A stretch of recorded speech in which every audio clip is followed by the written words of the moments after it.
Good afternoon, everybody. I'm Shay Ali here with you on Inspired Online. And this week we've got with us the lovely Allan Kleynhans. So Allan has been a good friend of Inspired for a long time. I mean, pretty much since we started, I guess. And every time he's come, I mean, the crowds are like, I really love Allan. He gives so much content. Those are the people that know him. The people that don't know him, they were like, who is this guy? He is amazing. So obviously I had to invite him on here to delight us all today. Allan is a spiritual psychologist. He's an expert in leadership. He's an expert in communication. He's an international speaker. As I've said, he's incredibly engaging, and he's spoken to 85,000 people during lockdown. I think that's very, very impressive. So seriously inspiring the world with his work and his teachings, and I'm delighted to welcome him today. Welcome, Allan. Shay, thank you so much. And the reason I'm looking down while you're doing that lovely introduction for me is that I'm just sharing this Facebook Live that you're streaming right now to my page and to my group. That's the benefit of technology, isn't it? That we can actually do this and sit. I'm sure you're sitting comfortably at home like I am here in Barnes. Yeah. And got my daughter next door. My son just popped out to see his friends for dinner. And so it's lovely to be able to do this. And it's an interesting time, isn't it? Very interesting time. And like you said, I've been very, very fortunate to be able to reach more people from the comfort of a beanbag with, my phone, my laptop, and I've got two old iPhones here that thankfully I kept them because I just linked them up to Wi-Fi, and then I can put one out on my RG Live and then the other one out on, I can just do live stream 3-4 times, 3 at the same time, I love it. It's been really good. I've been able to reach a lot of people. It's been I'm grateful. Very impressive. So I'm going to start with the Inspired Online question, Yes. which is, if you had to share your wisdom with the world in a nutshell, what would you say? I would say that everything is always on the way. Nothing is ever in the way. I love it. and I use that phrase every time I close, every time I end every time I end a presentation, every time I end a live, every time I end my group meditation that I've been doing every day in my group for the last 3 months. I end that every time I speak, because it's just a reminder for people. People say, well, what does that mean? Say, well, everything is on the way to something better, right? And we're always about growth. Life is about growth. If you're not growing, you're not progressing. If you're not progressing, you're not growing. The two are hand in hand. And we often get stuck, on this side of an obstacle and think that it's in the way without realizing that it's actually on the way. If we can step on top of it, right, we can then see over the other side of it. Well, what came into my head first when you did that? I mean, obviously it's super inspiring philosophy to live life by. But it's another kind of cliche, which is like, when God closes a door, he opens a window. Mm-hmm. So, about those things in the way, how do we know that door is really closed, or is it just something that we have to blast through? Well, that's a great phrase too, isn't it? When one door closes, another one opens. Yeah. Personally, I believe that when one door closes, many open at the same time. I believe there's many doors open at the same time. It really is just up to us to turn around and see which doors are open. And then if a door isn't open, it's to knock on that door, right? And see if you can open a door. Again, it just reminds me of another phrase that's been used by quite a few people now, that was initially used by Sean Stevenson. I don't know if you know the big the big giant in the wheelchair who passed away unfortunately very recently, when his chair fell off the stage and he hit his head, and he never recovered from that. But even right up until his last moment, his last breath, he used to say the phrase often, and right at his last breath, he looked into his friend's eyes. Joe Polish is his friend. I don't know if you know the name, the great Joe Polish. And they were very, very close. And Joe was at his bedside, and Sean looked up and said, "This happened for me, not to me." And then he took his last breath and passed away. So right up until the very last moments, he firmly believed that life was happening for him, not to him. And this is a man that, was told that he would never live past 10 years of age initially, and then lived, into his 40s, and then, influenced millions of people around the world. People traveled from far and wide to hear him speak. He was one of the best speakers in the world, even though he was confined to a little wheelchair. He was a tiny little guy. He was the tiny giant. And his persona was so big, because he lived his life from that phrase, this didn't happen to me, this happened for me. So how can I use it to make a difference, you know? Mm. Well, let's talk about, you know, especially during lockdown, but at other times as well, you know, that issue of things that really bother people. And, you know, sometimes it can lead to like serious mental health issues as well. Yes. You know, how do you reframe stuff in your head? You know, if it's something that actually you've found very much distressing, Yeah, it's like a real art to be able to do that.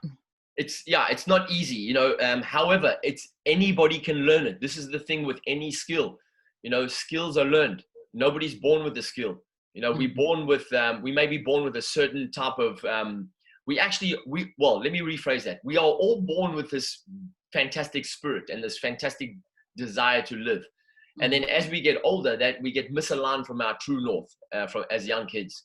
And then we got to deal with the challenges of becoming an adolescent, etc., etc. And then we have inevitably a lot of painful experiences through our youth.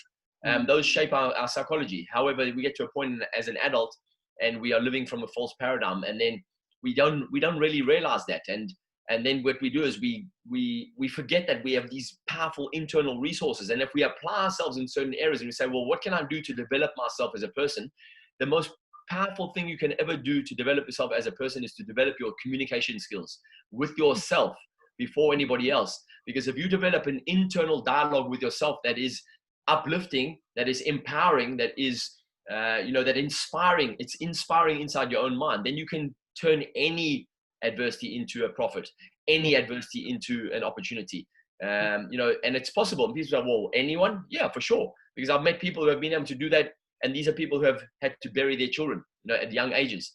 I've met people who have, overcome the most challenging experiences in life, some of the most tragic, some of the most traumatic experiences that most people would say, oh my gosh, I don't know how they could have lived through that. And yet they've been able to turn it around and find something in it that allows them to begin to live again in spite of that challenge. Rather than suffering as a result of something that happened a long time ago, and then really never ever finding your freedom again. So it's about finding the gold in the thing. It is, but it's about being able to use the language, the correct language, like you say, developing that art, that skill where you can reframe something or pre-frame something or deframe something. Those are different frames. People say, well, it's like looking through the frame of a window, right? When you look through the frame of a window, what you're going to see is what you see through the frame. But people forget again that we are not seeing the world as it's showing up in front of our eyes. We are seeing through the filter that we're projecting onto the vision that we are looking at. And then we forget that, we forget that we are actually seeing the world as we are. So then it's up to us to say, hang on a second, I don't really like the picture I'm seeing. So maybe I should change the frame. What happens if I change this frame? Maybe I take the frame away. Maybe I reframe it. Maybe I pre-frame it before I even get there and make sure that when I arrive at any challenge, I'm ready for it, that I'm prepared, that anything might go awry or things may catch me by surprise. And that takes practice. However, it's a skill anybody can learn. And that's why communication is the most powerful tool in the world. There's no more powerful tool, because we use communication and language to define everything, to analyze everything, to label everything, to evaluate everything, to describe everything. We cannot describe the world around us without language. The only challenge is that the average person is using a very disempowering set of words, or a very disempowering set of phrases, or a very disempowering vocabulary. And it's very small and limited, and they've never developed the muscle, right, to expand it. I was lucky. My father was a bookworm, so was my mother.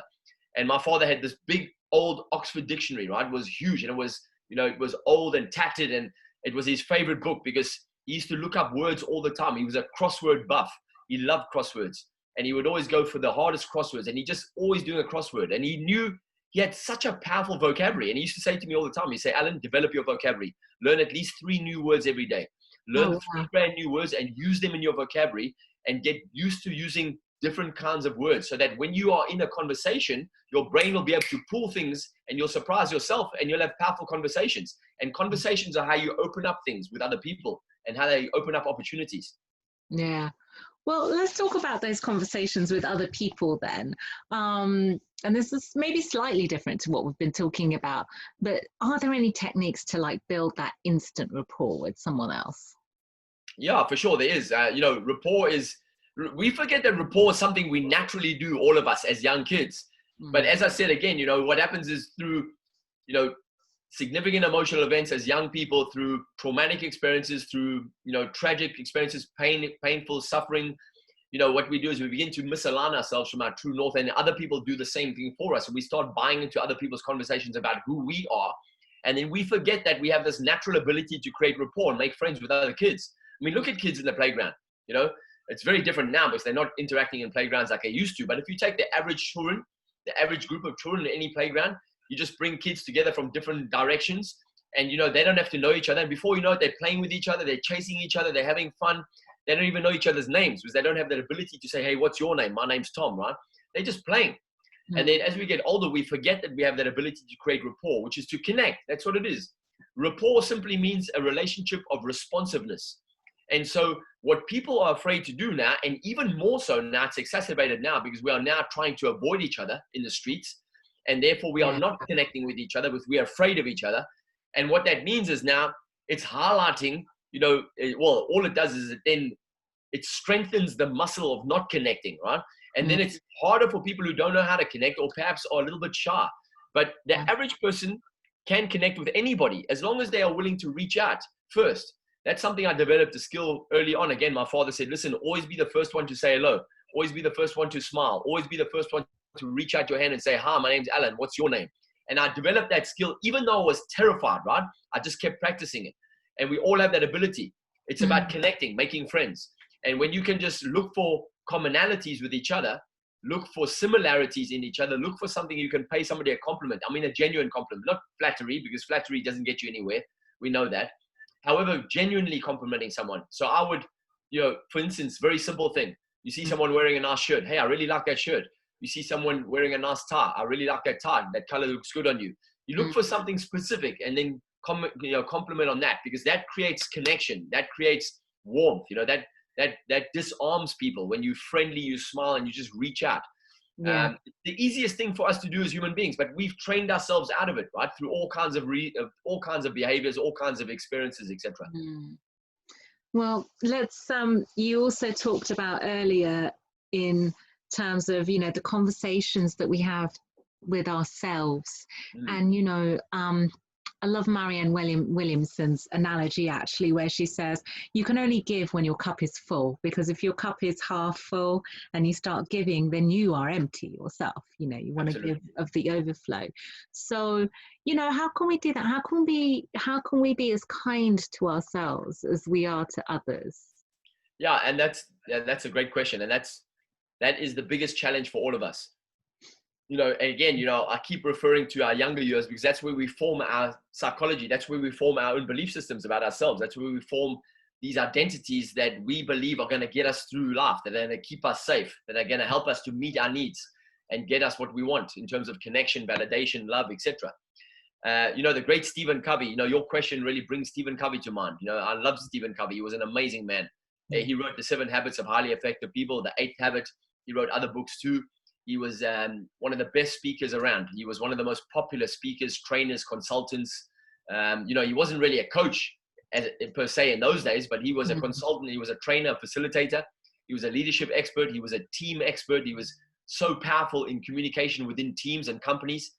And he used to say that, if you are not filling your own emotional bank account every single day, then how can you possibly expect to come home from a long day at work and be able to fulfill the emotional bank account of your wife or your husband or your children? Because your own emotional bank account is empty and you haven't been topping it up throughout the day. So what happens is when you have these experiences throughout the day, they're depleting your bank account. And if you're not putting deposits in as you're being depleted, as you go, and making sure you're putting more in that's being depleted, you're going to get to a point where your cup is empty. And I do love that analogy, and Marianne I'm a big fan of Marianne for 35 years. Her very first book, A Return to Love, blew my mind. I was in my early 20s. Yeah. And when you talk about the overflowing cup, it overflows into your saucer, and you can feed people more people from your saucer, because the saucer is a wider space, right? More people can come to your saucer. It's like more horses can come to the trough, But if your cup is not full and you're not topping it up all the time, then it's no wonder that most people are, lethargic, tired, just run out of energy, resentful, frustrated. People get to a certain point where they say, well, I'm always doing everything for everyone else. Nobody's doing anything for me. But what are we doing for ourselves on a daily basis? That's what I say to people. What are you doing for yourself from the moment you wake up till you go to bed? Because there's lots of opportunity for you to fill up your own cup, so you can make sure that you've got a reserve of emotional energy for other people when they need it. Your kids, your wife, your husband, your mother, your father, your in-laws, your sister, your brother, whoever it is, right? Your clients, your staff. You've got to make sure that you are full of that and you've got it available when you need it. Yeah. And do you have any tips on how we should converse with ourselves? Because when you were talking about that, there's people that, I guess they don't even, we know that we all talk to ourselves, but there's some people that won't even be conscious of that as a practice. So, how can we do that, or how can we be more conscious about that, and how can we do it in a way that's empowering to our lives? Oh, I love that question, Shay. And I must say that I've always, I was actually, I think I was at your very first event, actually, I believe, or the second one at least. I think so I've been a big fan of Inspired since the beginning. You guys have been around for a while now. It's been amazing. And you do always ask great questions. And you brought up one of my favorite words, right? How can we become conscious? Life is about being conscious. That's why we're here, is to become conscious. This COVID-19, this CV, this coronavirus, whatever you want to call it, this has given us all of the opportunity to pause, just take a break, take a breath, reflect. And what people have realized is that all the stuff that we thought we needed is not that important anymore. As long as we got family, connection, as long as we can reach out to our friends through a screen, as long as we can pick up the phone and say, hey, how are you doing? I miss you. I just want to tell you I love you. These are the things that are important, right? Community, connection. And where it's even more important is how we're talking to ourselves. What kind of community are we holding with ourselves? How are we communing with ourselves? That's what communication is communing with yourself or communing with someone else through articulation, through language, through vocabulary. And so, talking to yourself, first of all, I just want to point out that the vast majority of people, when you tell them that they got a little voice in their head, they say, what voice? You say, that voice. And they say, oh my God, I didn't even know I had one. Now suddenly they're aware. And they say, oh my God, has it been there all the time? Yes, it's been there since the day you started talking to yourself inside your head. It's the first day since you became aware of the fact you had a conscience. Or I call it a policeman, or your inner critic. Yes, of course. And, that voice never stops. And it's like white noise. And think about that, right? White noise. How many times have you become aware of white noise and you think, oh my God, how long has that noise been there? And someone says it's been there for ages. That's been going for ages. You just became aware of it now. And that's the same with the inner voice. All of us get to a point where suddenly we become aware of this voice inside of our head and we say, oh my God, has that been there all the time? Yes, it has. It's white noise. I always ask people, whose voice is it? Can you pinpoint it? And they say, no, I'm not sure. I can't pinpoint it. Why? Because it's usually an amalgamation of voices as you've been growing up. Your mother, your father, your grandparents, your siblings, your teachers, cultural leaders, etc. People who have impressed you as you were growing up, people you looked up to. And those voices have all amalgamated into one familiar voice. You don't know whose it is, but it's familiar because it's been there your whole life and it's white noise. Yeah. Becoming conscious about it is paying attention to what you're saying to yourself all day long. And that takes work. And that's why, one of my favorite quotes, Henry Ford, he said this a long, long time ago. He said that thinking, conscious, critical thinking. Now, when he said critical, he didn't mean criticism, critical as in criticism. He meant critical as in crucial. Conscious, critical thinking is the hardest work there is. That's why so few people engage in it. Henry Ford said that. Wow. And it's one of my favorite quotes. And I'll never forget the first time I came across this. And I thought, wow, it just blew me away. I love quotes. I love words. I love the way people put words together. I just thought, wow. And the more I was getting into studying, and my studies initially started out with, I was driven to understand what was happening inside of me as a veteran who had, experienced war in Angola in one of the bloodiest wars in Africa. Yeah. And so I began to study, post-traumatic stress and trauma on the nervous system. But when I came across the idea that there is a voice inside the head that never shuts up, it never it takes both sides of an argument. Often you fight with yourself back and forth and you're arguing from both sides, and you often will argue with someone else in our head, our mother, our father, our sister, our brother, long after we had a conversation. And 3 days later, we're still arguing with our mother in our head. And she's not even in the same room or not even in the same city sometimes, not even in the same country. We could have been having a conversation on the phone 3 days ago. Now we're still arguing with your mother or your father in your head. Oh. And this is the voice that's out of control. And so a long answer to your question is become conscious about what you're saying all day long and ask yourself, I started out asking myself all the time, how's that serving me? How does that serve me? That's saying that. And why do I say that so often? And why is that such an incessant loop in me? Where did that come from initially? Where did I first buy into that idea that now is lodged into my mind and keeps going around and around and around? Where did I first hear that question? Or where did I first hear that criticism? Where did I first hear that idea that was planted in my mind and now has become my own idea of myself? When we become practical and we become observers of what's going on inside, then we can begin to remove ourselves from the conversation and observe it from a distance and say, wow, that's not actually me. That's just like a tape recorder. And it's been playing for so long that it's on free roll. And it's kind of like it's the boss inside your head, that voice. It's nobody's ever challenged it before. You've never challenged that voice before. So as soon as you start challenging your own voice inside your own head, it says, oh yeah. And now you start arguing with yourself. It's fascinating. So it's becoming aware of that voice. What is it saying? Where did that first come from? Why do you keep saying the same things over and over? We keep saying the same things over and over in loops. We don't realize it. We keep using the same phrases, the same questions, the same groups of words, the same, self-bickering conversations that we have over and over again. We call ourselves the same words over and over. I used to use idiot for myself all the time. I'm such an idiot. I'm such an idiot, right? So where did that come from initially, right? And then you can start beginning to trace it back, and then it becomes very, very revealing. Yeah. Wow. So, this concept of voice is so fascinating. And, sometimes your voice will say empowering things and sometimes it will say disempowering things.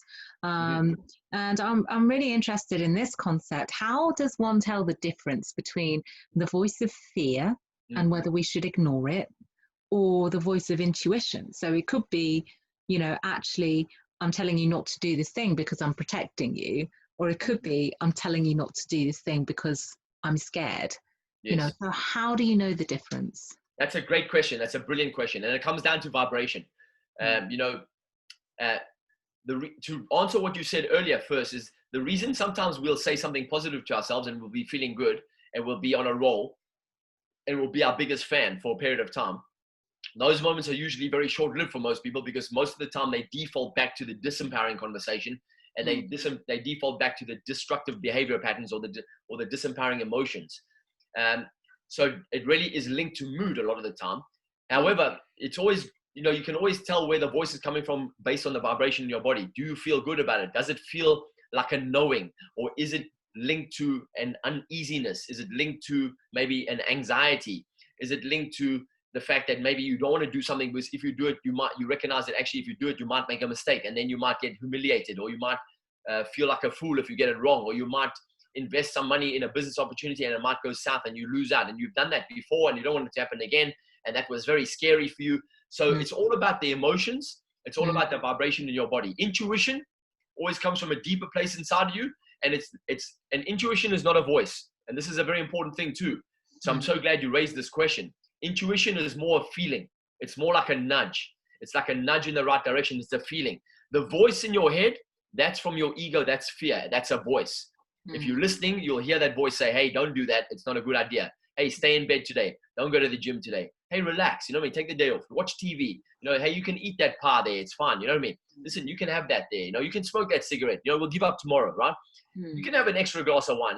We'll stop on Monday, right? That's coming from your head. And that's about looking for immediate peace, immediate sense of safety or certainty, rather than saying, okay, what am I going to do I'm going to build some habits over the long period of time, and I'm going to use my intuition. I'm going to tap into a deeper part of myself and trust that I can be guided by the highest part of myself. And then even though I'm feeling fearful in the process, I'm just going to keep moving forward and keep leaning into my fear and just recognizing that fear is just a habit that I've developed over time because I was once a little boy or a little girl that was terrified of its environment and felt unsafe. And I began to make decisions about myself at that moment that are not serving me now as an adult. Let's go to, that intuition and that feeling of intuition. Yes. I'll give you a silly example, actually. I've got like these eye flickers, which I don't really tell anyone about, but anyway, I guess it's now public. So it says thing that I had for years. If my Like a left little, like a twitch in your eye. Yeah, so if my left eye flickers, something bad's about to happen, and my right eye flickers at something really good. So I had Okay. this recently where left eye was flickering, and then, you know, I got told, well, my Mac is unrepairable, and I was very upset about that, obviously. But I had like a warning, you know. Yeah. And then I had the right eye recently as well, and I connected with someone that's, you know, helping me buy a car, so that was very positive and stuff. So is there a way that we can turn up the dial on that intuition, however it appears in our body, or, you know, if you want to, even turn it down? Because sometimes when the left eye goes, I'm like, oh god. And then you start expecting, oh my God, something's about to go wrong. I know, I really wish I didn't. Yeah. And you know, and that's interesting that you said that, because, you know, over a period of time, over a long period of time, especially if that started very early on, Yeah. you know, that could be that could be like a pattern that's now developed the other way around. So so now when the eye flickers, and so we have to be so careful about what we place our focus on and how things can happen so quickly, because we are literally manifesting machines using emotion, using focus, using vibration without even realizing it. At the same time, you know, developing intuition is just simply trusting yourself, trusting the part of you that knows exactly that you are in the right place, that knows that you are going to be taken care of, and it's surrendering into life. You know, I always say to people, life knows what it's doing. Life knows what it's doing. You know, if you take life is incredibly intelligent. I mean, it is an intelligence that we cannot comprehend with the conscious mind. You know, the smartest scientists of our time are still trying to put this universe into a box and define it and label it, and, you know, and etc., etc. It's undefinable, right? It's you know, we cannot analyze it. It's way beyond our comprehension, and yet we are still trying to do that. And so really it's about understanding that there is a grace that moves through everything. There is a supreme intelligence, a supreme being, whatever you want to call it, source, infinite intelligence, the unconscious cosmos, you know, the infinite field of consciousness, the cosmic soup, this, you know, the unified field theory. It doesn't matter whatever you call it. You can call it God, Allah, Krishna, Buddha. It doesn't matter, right? It's the same thing. It's energy. You know, Nikola Tesla said that one man's physics is another man's God. In other words, it's the same thing. So everything is energy, and energy is flowing through everything. Our remit here as human beings, and I believe that we're only human beings for a short time. We are actually spiritual beings having a temporary human experience. And while we are here, our one remit is, how can we rise into the highest part of ourselves on a daily basis and trust that there is a grace that's flowing to us and through us, and has always got our back. And as long as we can get out of our own way, stop listening to the critic, and tap into the deepest part of ourselves and listen for the nudge, listen for the feel, listen for that feeling like, hey, you know what? You're going the right way. It's going to be okay. You're going the right way. Because then what happens is, then we start noticing synchronicity, right? Then things start showing up. Things start lining up. Things start flowing. Things start connecting. And we say, wow, you know, if that didn't happen, then I wouldn't be here now. And then that happened, and I met that person, and that led to that. And wow, things are just on a roll for me right now. Our challenge at that moment then is to be careful that the ego doesn't kick back in and say, hey, but be careful, because you remember, you know what happened last time? When things get too good, then something always goes wrong, right? Or it's too good to be true. Or the other shoe is going to fall now. I'm waiting for the other shoe to drop. And it reminds me of Michael J. Fox. You know, what an amazing guy. Yeah. And, you know, his career exploded at a young age, and he was all over, you know, every bedroom wall in America, you know, and for Family Ties, he went from making, you know, audition phone calls from a tiki box with quarters to having a Ferrari in his driveway and living in a mansion just like that. And he kept saying to himself, you know, he said, and I read his book, it's a powerful book, amazing book. And he said, I had this feeling in the back of my mind, when is the other shoe going to drop? Like, when is this going to come to an end? I mean, this fantastic run of fortune. I mean, surely it cannot continue like this forever. When is the other shoe going to drop? He used to ask himself that question.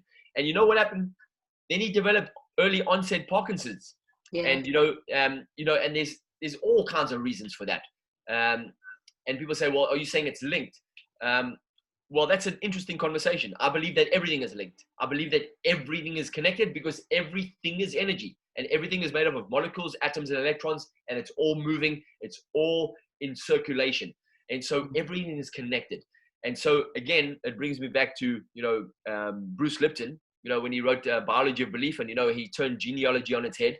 And he said, hang on a second, we've always believed that genes, right, determine behavior, right? Genes determine behavior. Hang on a second, that's not true. Genes are what? Genes are succumbing to the environment they're in. What is the environment that the genes are in? Consciousness, belief, right? If we are holding a certain belief about ourselves, if we have been told something from an early age by the people around us, if we have listened to our parents talk about all the time, oh, Gran used to have, Gran had this problem, and then she, I've got the same problem. Oh my God, I hope I don't pass it on to the kids. It's hereditary. This is consciousness, and consciousness becomes matter. And we must not forget this. This is extremely powerful. Belief creates experience. Said another way, consciousness becomes matter. Said another way, focus creates reality. And that simply is just corroborating what Bruce Lipton has said in his book, Biology of Belief, and his work that he's done on genealogy, is that the genes are responding to the environment they're in. And we used to believe for years that genes created behavior, that it was the gene that came first, right? And then came everything else. But now we know that's not true. And when he first came out with that, people ridiculed him. I mean, the medical industry vilified him. They almost shunned him. Wow. But then slowly but surely, peer after peer started to look at his work and say, hang on a second, he's onto something here. Now, the whole thing is upside down. It's completely different. Now we got neuroplasticity. Now we are talking about how we can change anything, right? We can change any disease if we are willing to get out of our own way. And that comes down to the fact that everything is connected, and it all comes down to what we are focusing on and believing, and more importantly, what we are saying to ourselves all day long. Well, thank you so much for your time today. It's been absolutely fascinating, as it always is. Do you have any final thoughts that you'd like to share with us today? I would just say these are tough times. Just very quickly, I did an early morning chanting on my group today. I hadn't been in, it was the first time I went in there early morning. The first time I've chanted in the group for I think we did it once, actually, right at the beginning of lockdown, but I've been doing a meditation there every day. Lovely. And for the better part of the last 3 months. And we did some chanting, and somebody in the group said, wow, I'm so glad, because this is my first time here, and I saw you come online. I just thought I knew I had to be here, so I clicked on it. I've been watching you, and he said, I woke up this morning with a panic attack, and he said I was literally having a panic attack. And as soon as I saw this live feed and I came here, I instantly felt calm. And now that we've done the chanting, which was only 8 minutes, he said, I feel so much better. Thank you so much. He says, it's my first time here. And I said, well, come back and watch any of the replays. But when he said I was having a panic attack, thank you so much, it just took me straight back to the time of my life when I used to have panic attacks, and when I had a lot of anxiety, and I had a lot of anger and a lot of frustration because of the fact that I grew up in a very, very tough neighborhood, and I was a soldier, etc. You know my story. It's a long story not to go into now. However, I remember that moment as soon as this man said it this morning, and immediately I felt emotional, and immediately because of the deep spiritual work I've been doing, and the connection in the group, and we meditating, and I did the chanting with the group, I immediately got a sense of all the people out there who are, their anxieties through the roof. Their panic attacks are more, terrifying than ever before. People who are in lockdown alone, people who are afraid to go outside because they've been told that if they go outside, they're going to get sick. People are afraid to visit their loved ones because they've been told that if they visit their grandparents might get ill and they might die. And it's a tough time. So the last bit I'd say to people is that trust yourself. Trust yourself, trust your body, trust your body's nervous system, trust your immune system. Your body knows exactly what to do to heal itself. Our biggest challenge is the voice inside the head, and that we get in our own way and we condemn ourselves and question ourselves and doubt ourselves. And then our body cannot function at its optimum. So feel good. Practice feeling good. Do whatever it takes to feel good so your body can begin to operate at optimum, and then your body will build resilience, and it'll know exactly what to do to keep you healthy. As long as you feel good and you focus on good things and you feed yourself good things mentally, physically, and spiritually, and then you find ways to top up your own emotional bank account on a daily basis. Love yourself, be kind to yourself, be compassionate with yourself and the people around you as often as you can. Amazing. Allan, if this beautiful audience would like to get in touch with you, where can they do that? They can do that on my Facebook, you know, Allan Kleynhans, my Facebook, my Instagram. Facebook is where I'm most active. I've obviously also got Twitter and LinkedIn, but I keep forgetting to visit those platforms. Yeah, so they can find me on Facebook, or they just Google my name, Allan Kleynhans, and then, you know, I'll come up all over online. So thank you, Shay. It's been awesome. Thanks for the invitation. I appreciate you so much. And thank you so much. You know, I'd encourage everyone to go look up your work as well and just engage a little bit more in that. So thank you. Take care and hope to see you again soon. Thank you, Shay. Awesome. Namaste. Namaste.